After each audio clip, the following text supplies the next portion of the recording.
கொஞ்சம் வாஸ்தவமா பேசுவோமா? பொதுவாவே சொல்லுவாங்க, மண்ணு, பெண்ணு, பொண்ணு, பொருளு, பணம். இது மேல எல்லாருக்கும் நெறைய ஆசை அதிகமாவே இருக்கும் அப்படின்னு.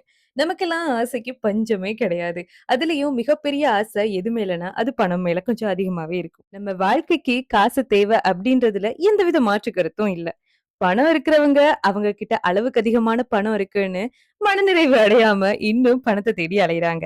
அதே மாதிரி இல்லாதவங்க அவங்களோட வறுமைய தீர்க்கிறதுக்காக பணத்த தேடி அலையுறாங்க. மொத்தத்துல நம்ம எல்லாரும் பணத்த தேடி அலையுறோம். கரெக்ட்டா?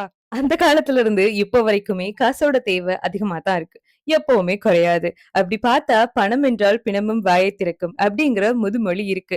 அப்போ நாங்க மட்டும் என்னவாம் கோடியிலே பொரண்டாலும் இன்னும் கொஞ்சம் கோடி பணம் இருந்தா நல்லா இருக்கும்னு தானே தோணும். காசு பத்தி பேசும்போது இன்னொரு விஷயம் ஞாபகத்துக்கு வருது. காசு வெற்று காகிதம் அப்படின்னு சொல்லுவாங்க. அப்படின்னா வெறும் பேப்பர் அப்படின்ற மீனிங் தான். ஏன்னா காச கொண்டு போய் ஒரு கழுதை கிட்ட குடுத்தா பணம் என்ற சங்கோஜமே இல்லாம, எந்த ஒரு எண்ணமுமே இல்லாம, அது அச போட்டு தின்றுமாம். நெறைய பணம் எல்லாரும் சம்பாரிக்கிறத தப்பு சொல்ல முடியாது.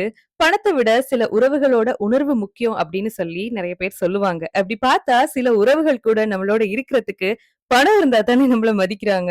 இப்படி பணத்த பத்தி நெறைய விஷயம் சொல்லிட்டே போலாம். எனக்கெல்லாம் பணம்னு சொன்னாலே செலவு தான் ஞாபகம் வரும். அட இந்த மாசம் சரி கொஞ்சம் கூட வந்துராதா அப்படின்ற ஒரு ஏக்கம் தான். காசு நம்மளோட பலம் மட்டும் இல்லாம பலவீனத்தையும் கூட்டுது. சோ அளவோட செலவு செய்யுங்க.